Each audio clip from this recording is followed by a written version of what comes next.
అందరికీ నమస్కారం. ఈరోజు చేస్తున్న ఈ వీడియో మనస్సు నియంత్రణ అనే అంశాన్ని గురించింది. ప్రతి మనిషికి మనస్సు అనేది ఉంటుంది. అది తనకు తోచిన పనులన్నీ మనతో చేయించాలని ప్రయత్నం చేస్తూ ఉంటుంది. ఒక మాటలో చెప్పాలంటే మనసు యొక్క కోరికలు తీర్చడానికి ఉపయోగపడే ఆయుధాలుగా మనలో చాలామందిని మారిపోయి ఉంటాం. మనసు ఏ కోరిక చెబితే ఆ కోరికను తీర్చడానికి ఒక ఆయుధంగా మనల్ని మనం మార్చుకొని ఉంటాం ఇప్పటికీ చాలామంది. అయితే మనిషికి మనసుతో పాటుగా బుద్ధి అనేది ఒకటి ఉంటుంది. మనసు చెప్పిన వాటిలో చాలా పనులను బుద్ధి అనేది వ్యతిరేకిస్తుంది. అంటే ఆ బుద్ధి చెప్పే మాటలను మనిషి పెడచెవిన పెడతాడు సాధారణంగా. మరి ఆ బుద్ధి ఎక్కడ ఉంటుంది? మనసే కదా బుద్ధి అనే ఆలోచన కూడా చాలామందికి ఉంటుంది. మనస్సు వేరే, బుద్ధి వేరే. ఈ మనస్సుకి ఏమీ తెలియదు. కోరికలు కోరడం మాత్రమే తెలుసు దీనికి. అంటే అందరినీ ఒకేలాగా చూస్తుంది మనస్సు. వావి వరసలు, చిన్న పెద్ద తారతమ్యాలు వీటన్నింటినీ పరిగణించకుండా అందరినీ ఏకదృష్టితో చూస్తుంది మనస్సు. కానీ బుద్ధి వాళ్ళు పెద్దవాళ్ళు, మనం చిన్నవాళ్ళం.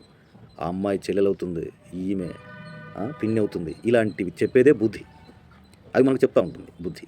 సో అది బుద్ధి, ఇది మనస్సు. కాబట్టి మనసుకి వావి వరసలు, మనసుకు ఇవన్నీ ఏముండవు. అందరికీ సేమ్ ట్రీట్మెంట్ అన్నట్టుగా ఉంటుంది మనసుకి. కాబట్టి ఇదే తెలుసుకోవాల్సింది తారతమ్యం. బుద్ధి, మనస్సు అంటే ఏంటి, బుద్ధి అంటే ఏంటి అనేది. ఉదాహరణకు నేను రాసిన ఒక చిన్న పద్యాన్ని మీకు చెప్తాను.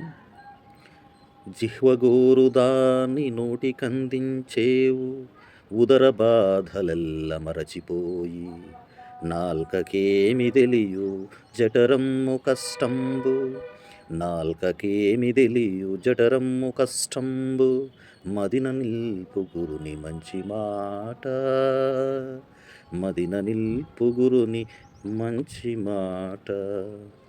అంటే ఏదైనా తినాలనే కోరిక కలిగేది ఎవరికి? నాలుకకు. ఈ నాలుక ఎవరి నియంత్రణలో ఉంటుంది? మనసు నియంత్రణలో ఉంటుందా, బుద్ధి నియంత్రణలో ఉంటుందా? నాలుక ఎల్లప్పుడూ మనసు నియంత్రణలో ఉంటుంది, బుద్ధి నియంత్రణలో ఉండదు. కానీ నాలుక యొక్క కోరిక తీర్చడం కోసం ఆరోగ్యానికి హాని కలిగించే పదార్థాలను తిన్నట్లయితే దాని వలన కలిగే కష్టం ఎవరికి? కడుపు కలుగుతుంది. గ్యాస్ సమస్యలు ఉండొచ్చు, అసిడిటీ సమస్యలు ఉండొచ్చు, అజీర్ణ వ్యాధులు ఉండొచ్చు, లేకపోతే తనకు కొన్ని ఏదైనా పర్మనెంట్గా ఉండే హెల్త్ ఇష్యూస్ ఉండొచ్చు. ఇవన్నీ కడుపుకుంటాయి.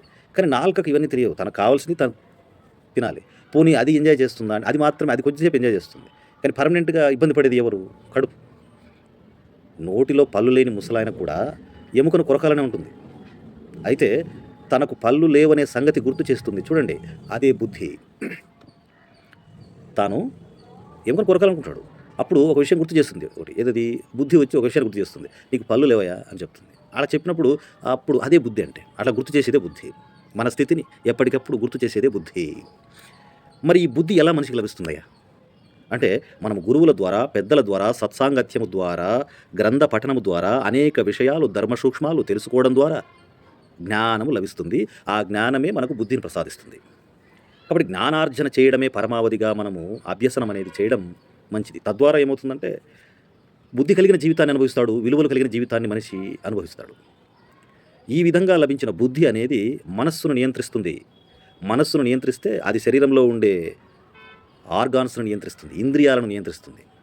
కాబట్టి జ్ఞానమే బుద్ధిని ప్రసాదించి ఇంద్రియ నిగ్రహం అంటే ఏమిటో మనకు నేర్చుకునేలా చేస్తుంది. ఆధునిక కాలంలో అయితే ఇప్పుడు చూసినట్లయితే బుద్ధిని ప్రసాదించే విద్యను కాకుండా కేవలం మార్కులను ప్రసాదించే విద్యనే విద్యార్థులు పొందుతున్నారు. మార్కులను సాధించడమే పరమావధి అన్నట్లుగా విద్యను అభ్యసించడం జరుగుతూ ఉంది. బుద్ధిని పొందడం అన్నది ఏ ఉపాధ్యాయుడు, అతి తక్కువ మంది ఉపాధ్యాయులు ఈ బుద్ధిని ప్రసాదించేదాన్ని చెప్తున్నారు, విద్యను బోధిస్తున్నారు.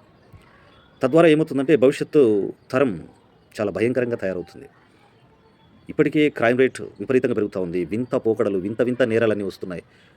వైలెన్స్తో కూడిన క్రైమ్స్ అన్నీ చిన్న చిన్న పిల్లలు చేస్తున్నారు, యువత చేస్తున్నారు. వాళ్ళందరికీ బుద్ధి లేని విద్యను పొందినట్టే వాళ్ళు. మరి ఈరోజు బుద్ధి కలిగి ప్రవర్తించకుండా మనసు చెప్పిందే వేదంగా పరిగణించి జీవితాన్ని కొనసాగిస్తున్నాం మనం చాలామందిని. నడి వయసు వచ్చిన తర్వాత నీకు కలిగే సంతానాన్ని మాత్రం ఏమంటావు? బుద్ధి కలిగి ఉండాలి మనిషి అంటే అంటావు. మరి నువ్వు బుద్ధి కలిగి ఉండినావా? నువ్వు మనసును నియంత్రించుకుని ఉండినావా? ఉండినప్పుడు నీ సంతానానికి ఆ విషయం చెప్తే వాళ్ళు దాన్ని ఆచరించేదానికి అవకాశం ఉంది. ఎందుకంటే నువ్వు బుద్ధి కలిగి ప్రవర్తించిన కొన్ని సంఘటనలు నీ జీవితంలో లేకపోతే రేపటి రోజున నేనైతే అలా చేస్తూ ఉండినాను ఆ రోజుల్లో అని చెప్పడానికి నీ దగ్గర సాక్ష్యాలు లేవు. ఆ సాక్ష్యాలను ఒకవేళ నువ్వు చేయకుండా చేశానని చెప్పావనుకో, అలా చెప్తే నీ చుట్టూ ఉన్న సమాజం నిన్ను వెక్కిరిస్తుంది. నువ్వు చేసావు అవన్నీ. కాబట్టి మనము బుద్ధి కలిగి ప్రవర్తించి మన తర్వాత తరాన్ని దానికి మంచి ఫౌండేషన్ వేసుకోవాల్సినటువంటి అవసరం ఉంది. కాబట్టి బుద్ధి మాట మనస్సు వినేటట్లుగా జీవితాన్ని మార్చుకుంటే అది ఆదర్శవంతమైన జీవితంగా మారుతుంది. అలా అని పూర్తిగా అందరం చేయగలమా అంటే మనందరం చేయలేం. మనుషులం మనం. మనలో కొన్ని ఉంటాయి చపలంతో కూడిన ఆలోచనలు.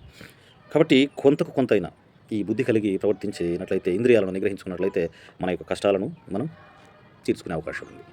ధన్యవాదాలు.